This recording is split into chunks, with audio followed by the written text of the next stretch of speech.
എൻ്റെ നാട് തൊടുപുഴയാണ്.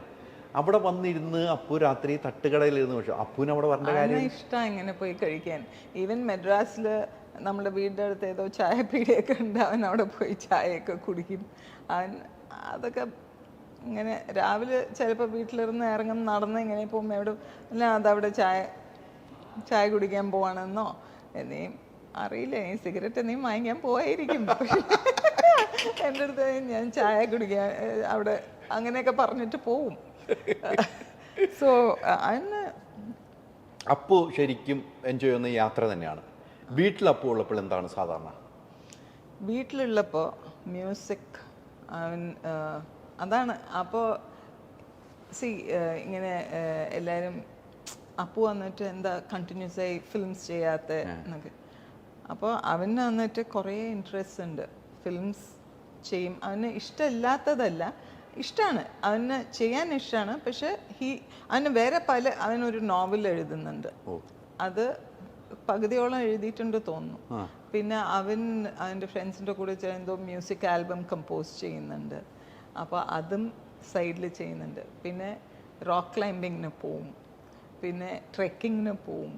അപ്പോൾ എല്ലാം ഒന്ന് ബാലൻസ് ചെയ്തിട്ട് വീട്ടിലുള്ളപ്പം ഈ മ്യൂസിക്കിൻ്റെ നീയൊക്കെ റൂമിലിരുന്ന് തന്നെ എന്തെങ്കിലും ചെയ്തുകൊണ്ടിരിക്കും. അല്ലെങ്കിൽ നമ്മൾ താമസിക്കുന്നത് നേരെ ബീച്ചിൻ്റെ അവിടെയാണ്, അപ്പം കടലിൽ സ്വിം ചെയ്യാൻ പോവും. പിന്നെ അവിടെ വീട്ടിൽ വന്നിട്ട് ഇപ്പം അത് ഊരി, പക്ഷെ ഒരു റോക്ക് ക്ലൈമ്പിങ് വാൾ പോലെ എന്തോ ഉണ്ടാക്കിയിരുന്നു, അതിൽ കയറി അത് ചെയ്യും. പിന്നെ ഈ മറ്റേ സ്ലാക്ക് ലൈനിങ് ഏതോ വീഡിയോ ഒക്കെ അത് എന്തെങ്കിലുമൊക്കെ ചെയ്തുകൊണ്ടിരിക്കും. മോള് നേരെ തിരിച്ചാ, മോള് എഴുതും പറഞ്ഞ എപ്പോഴും എഴുതും.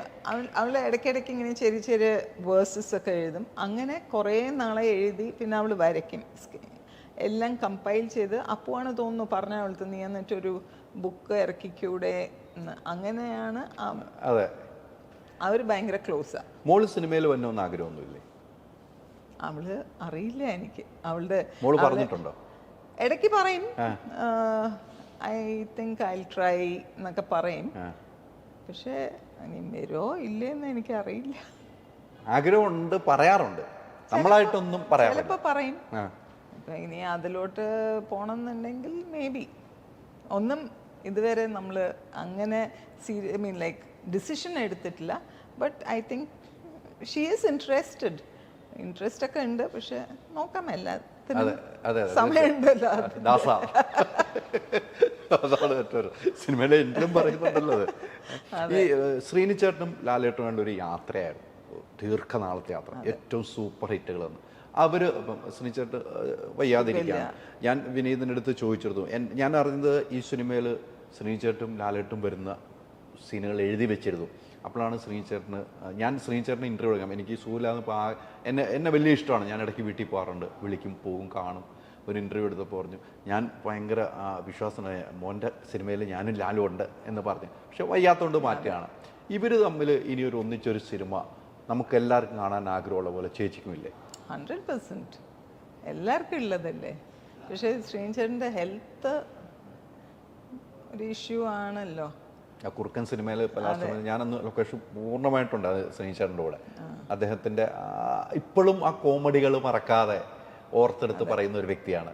നമ്മൾ പിന്നെ ഇവരുടെ ആ ഒരു കോമ്പിനേഷൻ ഒരിക്കലും മറക്കാൻ പറ്റാത്ത ഒരു കോമ്പിനേഷൻ ആയിരുന്നല്ലോ. തീർച്ചയായിട്ടും അത്തരം സിനിമകൾ ആയിരുന്നു. ആ സത്യനന്ദിക്കാട് കൂട്ടുകെട്ട്, അങ്ങനെ ഒരു കൂട്ടുകെട്ടുണ്ട്, പ്രിയൻ സാറിൻ്റെ കൂട്ടുകെട്ട്, അങ്ങനെ കുറേ ഡയറക്ടർമാരുടെ കൂട്ടുകെട്ടുകളോ ഇവരുടെ സിനിമകളിലെല്ലാം വിജയം. ചേച്ചിയുടെ ജീവിതത്തിൽ ലാലേട്ടൻ ഇപ്പോൾ ഡയറക്ഷൻ ചെയ്തു ഒരു സിനിമ അല്ലേ, ഒരു ഡയറക്ടറായി, ഇപ്പം ഫെഫ്കയുടെ മെമ്പർഷിപ്പ് വരെ കൊടുത്ത് ആ ഒരു ഡയറക്ടർ എന്ന നിലയിൽ സിനിമ ഇറങ്ങുമ്പോഴേ പറയാൻ പറ്റുള്ളൂ. ഞാൻ സിനിമ ലൊക്കേഷൻ ഞാനൊരു പാട്ട് സീൻ മൊത്തം എനിക്കൊന്ന് കാണാനുള്ളൊരു അവസരം ഉണ്ടായി. പാട്ട് സീൻ മൊത്തം 3D ഗ്ലാസ്സൊക്കെ വെച്ച് ആൻ്റണി ചേട്ടനെ കാണിച്ചു തരുമൊക്കെ ചെയ്തു. ഒരു ഡയറക്ടർ എന്ന നിലയിൽ എങ്ങനെയാണ് കാണുന്നത്? ഇപ്പോൾ ഇതിൻ്റെ ആൻസർ നിങ്ങൾ തന്നെ നേരത്തെ സിനിമ കണ്ടു കഴിഞ്ഞിട്ടേ പറയാൻ പറ്റുള്ളൂ. എങ്കിലും അവിടെ പോയി ലൊക്കേഷനിലൊക്കെ പോയിട്ടുണ്ടല്ലോ. ലൊക്കേഷനിൽ ഞാൻ പോയിട്ടുണ്ട്, പക്ഷെ നമ്മൾ ഒരു ദിവസം ഷൂട്ടിംഗ് പോയി കണ്ടിട്ടൊന്നും പറയാൻ പറ്റില്ല. നന്നായിട്ടുണ്ടാവും എന്നാണ് എനിക്ക് തോന്നുന്നത്. അങ്ങനെ തന്നെ ഉണ്ടാവട്ടെ അല്ലേ. ഈ ലാലേട്ടൻ്റെ പാട്ട് സീനുകൾ ശ്രദ്ധിക്കാറില്ലേ? നമ്മൾ റൊമാൻറ്റിക് എനിക്ക് എന്നെക്കാട്ടിലും കൂടുതൽ അമ്മയ്ക്കാ ഭയങ്കര ഇഷ്ടം. ഓഹോ. ചേട്ടൻ്റെ അമ്മയ്ക്ക് ചേട്ടനമ്മ എപ്പോഴും പറയും ചേട്ടൻ്റെ ഈ റൊമാൻസ് സീൻസ് ഒക്കെ നല്ലതാ, അമ്മയ്ക്ക് ഭയങ്കര ഇഷ്ടമാണ്. അല്ല അതാണ് നമുക്ക് പ്രേക്ഷകർക്ക് ഇഷ്ടപ്പെടുന്ന ഒരു സാധനങ്ങളാണ്. പണ്ട് കാലത്തേക്കാണ് ഏറ്റവും രസകരമായിട്ട് പോകുന്നതല്ല, അത് നമുക്ക് ഇപ്പോഴും എപ്പോഴും. ഞാൻ നേരത്തെ പറഞ്ഞില്ലേ ചേട്ടനും ഭയങ്കര മ്യൂസിക് റിതം ഉള്ള ഒരാളാണ്. ആൻഡ് ഈ ലിപ്സിങ്കും എല്ലാം ഭയങ്കര പെർഫെക്റ്റ് ആയിട്ട് ചെയ്യുന്ന, അത് റൊമാൻറ്റിക് സോങ്സ് ആയിക്കോട്ടെ അല്ലാതെ ഈവൻ കർണാട്ടിക് സോങ്സ് ഒക്കെ ഭരതത്തിലൊക്കെ ഭയങ്കര ലിപ്സിങ്ക് ഉള്ള ഒരു ഇതായിരുന്നല്ലോ. ചേട്ടൻ നല്ല പാചകം ചെയ്യും. ഏറ്റവും ഇഷ്ടപ്പെട്ട ചേട്ടൻ ചെയ്യുന്ന, ലാലേട്ടൻ ചെയ്യുന്ന പാചകത്തിൽ ഏറ്റവും ഇഷ്ടപ്പെട്ട എന്താണ്?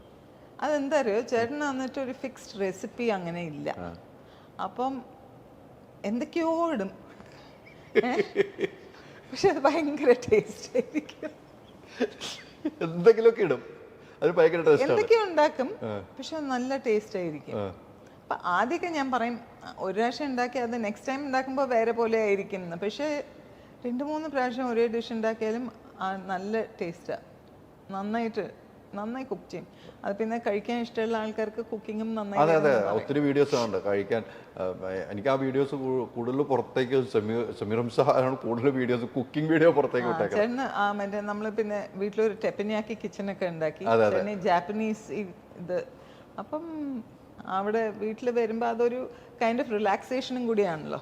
അതെ അതെ അതെ അതെ, അത് ഞാൻ ഈ കുക്കിങ്ങിൻ്റെ കാര്യം ചോദിച്ചതാണ്. കുക്കിംഗ് വലിയ രീതിയിൽ എൻജോയ് ചെയ്യുന്നുണ്ട് ലാലേട്ടൻ എന്നുള്ള കാര്യത്തിനുള്ള. ലാലേട്ടൻ്റെ ഒരു യാത്ര, ഇപ്പം ലൊക്കേഷനിലേക്ക് പോകുന്ന ഒരു യാത്ര, ചേച്ചി എങ്ങനെയാണ് അത് കാണുന്നത്? ഇപ്പോൾ ഒരു ലൊക്കേഷൻ അടുത്ത ലൊക്കേഷനിലേക്ക് പോവാണ്, ഗെറ്റപ്പ് പെട്ടെന്ന് മാറുകയാണ്. അപ്പം ഞാൻ ലാലേട്ടനോട് പറയുന്നുള്ളൂ, ഇതെങ്ങനെയാണ് ലാലേട്ടൻ അതങ്ങനെ സംഭവിക്കുന്നു മോനെ എന്ന് എന്നോട് പറഞ്ഞിട്ടുള്ളൂ. ചേച്ചി എങ്ങനെയാണ് അത് നോക്കിക്കാണുന്നത്? അല്ല, ചേട്ടനന്ന് വീട്ടിലിരുന്ന് പോവും, പിന്നെ അവിടെ പോയിട്ട് ചേട്ടന് ഒരു ക്യാരക്ടറായിരിക്കും, പിന്നെ അവിടെ നിന്ന് വേറെ. പക്ഷെ വീട്ടിൽ വരുമ്പം ആ ക്യാരക്ടറൊന്നും ഇല്ലല്ലോ. ഹി കംസ് ബാക്ക് വീട്ടിൽ സിനിമ ഒക്കെ ഇല്ലാത്ത ഒരാളായിട്ടല്ലേ വരുന്നത്. സോ ഇപ്പം ലാലേട്ടനിൽ ഏറ്റവും ഇഷ്ടപ്പെട്ട ഒരു എന്തൊക്കെയാണ് നമുക്കിപ്പോൾ? എനിക്ക് ലാലേട്ടൻ ഇഷ്ടപ്പെട്ട, എനിക്ക് ലാലേട്ടൻ സംസാര രീതിയാണ് എനിക്ക് ഇഷ്ടപ്പെടുന്നത്. ലാലേട്ടൻ ദേഷ്യപ്പെടുന്നത് എനിക്ക് ഇഷ്ടമല്ല. അങ്ങനെ ലാലേട്ടനിൽ ഇഷ്ടപ്പെട്ടത് ചേച്ചിക്ക് ഏറ്റവും ഇഷ്ടപ്പെട്ട എന്തായിരിക്കും? കള്ളം പറയാൻ അറിയില്ല. കള്ളം പറയാൻ അറിയില്ല, അതെനിക്ക് ഭയങ്കര ഇഷ്ടമാണ്. ആൻഡ് അങ്ങനെ എന്താ പറയാ, ദേഷ്യപ്പെടാനും അങ്ങനെ ദേഷ്യപ്പെടില്ല. ഞാനായിരിക്കും അങ്ങോട്ടും ഇങ്ങനെ. ചേട്ടൻ്റെ സൈഡിൽ നിന്ന് അങ്ങനെ ദേഷ്യം എന്ന് പറയുന്നത് വരില്ല. പിന്നെ നമ്മളും പറയാൻ പാടില്ല ബോറടിക്കുന്നുണ്ടെന്ന്. ഇതെന്താണ് ഈ ബോറടിക്കുന്നതെന്ന് ചോദിക്കും. അപ്പോൾ അങ്ങനെയൊക്കെ കുറേ ക്വാളിറ്റീസ് ഉണ്ട്. അതാണ് ആദ്യം പറഞ്ഞ ക്വാളിറ്റി, ഏറ്റവും വലിയ ക്വാളിറ്റി ഒരു ഭാര്യ എന്ന നിലയിലേക്ക് വേണ്ടത് ഏറ്റവും വലിയ ക്വാളിറ്റി അതാണ്. കള്ളം പറയില്ല എന്ന് പറയുന്ന ഒരു ക്വാളിറ്റിയിലപ്പുറത്തേക്ക് വേറൊന്നുമില്ല. എനിക്കും ലാലേട്ടൻ ദേഷ്യപ്പെടുന്ന എനിക്കിഷ്ടമല്ല. ദേഷ്യപ്പെട്ട് ഞാൻ കണ്ടിട്ടോ, വളരെ ചുരുക്കം. അത് ഞാനൊക്കെ ഇങ്ങനെ പല പ്രസ് മീറ്റിൽ ചോദ്യം ചോദിക്കുമ്പോൾ, അല്ലാതെ വേറൊന്നും ലാലേട്ടൻ ഇങ്ങനെ ദേഷ്യപ്പെടും. അത് ദേഷ്യമൊന്നും ഇഷ്ടത്തോടുകൂടിയുള്ള ദേഷ്യമാണ്. എനിക്ക് ലാലേട്ടനായിട്ട് അത്ര ഒരു അടുത്ത ഒരു സൗഹൃദം ഉള്ളതുകൊണ്ടാണ് ഞാൻ അങ്ങനെ ചില ചോദ്യങ്ങൾ ചോദിക്കുന്നതും ലാലേട്ടൻ തിരിച്ച് പറയുകയും ചെയ്തത്. അതോടൊപ്പം തന്നെ ലാലേട്ടൻ ദീർഘകാലമായിട്ട് യാത്ര ചെയ്യുന്ന ഒരു വ്യക്തിയാണ്. പോകാത്ത സ്ഥലങ്ങളിലാണ്. ചേച്ചി പോകാത്ത സ്ഥലങ്ങളുമില്ല. ലാലേട്ടൻ പോകുന്ന സ്ഥലങ്ങളിൽ ചേച്ചിയും പോകാറുണ്ട്. ആ ഒരു യാത്ര എങ്ങനെയാണ് കാണുന്നത്? എനിക്ക് ചേച്ചീൻ്റെ കൂടെയാണ് ലാലേട്ടൻ പല സ്ഥലങ്ങളും മേജർ സ്ഥലങ്ങളിലൊക്കെ പോകുന്നത്. അതെങ്ങനെയാണ് കാണുന്നത്? ലൈക്ക് ഷൂട്ടിംഗ് സമയത്തോ അല്ലാതെ നമ്മൾ വന്നിട്ട് ഇപ്പൊ എല്ലാം കൊല്ലം നമുക്കൊരു ഗ്രൂപ്പ് ഉണ്ട്, ഒരു 6 കപ്പിൾസ് ഉണ്ട്. പറഞ്ഞ കാലിക്കറ്റില് ബാബുച്ചായൻ പറഞ്ഞ അറിയാം, ബാബുച്ചായൻ്റെ ബ്രദർ ഉണ്ട്, ബാബുച്ചായൻ്റെ നെഫ്യൂ, അവരുടെ വൈഫ്സ്, പിന്നെ നമ്മളുടെ മാധവൻജി വൈഫ്, പിന്നെ അമേരിക്കയിൽ നമ്മുടെ ഫ്രണ്ടുണ്ട് മോഹൻരാജ് പറഞ്ഞ മോറയും വൈഫ്. അപ്പം നമ്മൾ 6 കപ്പിൾസ് വന്നിട്ട് എപ്പോഴും എല്ലാം കൊല്ലം ഒരു പ്രാവശ്യം എവിടെയെങ്കിലും പോവാം എന്ന് പറഞ്ഞിട്ട് അങ്ങനെ പോവാറുണ്ട്. അത് കൂടാതെ ചേട്ടനും ഞാനും പിള്ളേരും ഇപ്പോൾ ഒരു 2 കൊല്ലമായിട്ട് എവിടെയും പോകാൻ പറ്റിയിട്ടില്ല.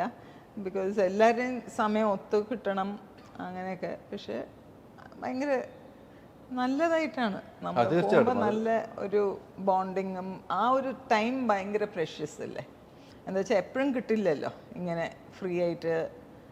അപ്പം നമ്മൾ പോകുമ്പോൾ നല്ലൊരു ട്രിപ്പാണ്.